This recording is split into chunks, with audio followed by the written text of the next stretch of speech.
ఏం తెలియదు అంటే బయటికి ఏమి ఎక్కడ వెళ్ళట్లేదు అంటే మా దేవుంది కదా. చెప్పు.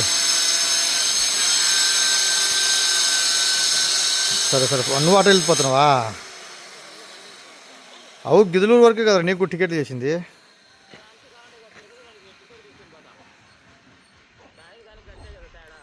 అంతేనా? సరే సర్లే అయితే వస్తలే. ఎన్నింటప్పుడు?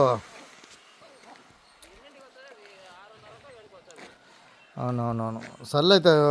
అంటే ఏం లేదు, మా జయకాడ మా నాన్న కూడా వచ్చేసింది. మా నాన్న కూడా లేడు, నేను ఒక్కడనే ఉండేది. శశిగారు నేను ఆల్రెడీ బండి ఉంది, స్కూటీ ఉంది, తీసుకున్నాం మనం. నేను ఆల్రెడీ నిన్న చెప్పిన వాడికి చెప్తే ఏమో బాబు నైట్ 10 అటు అయితే కష్టం బావా అని అన్నాడు. సరే సర్లే సర్లే, ఓకేలే.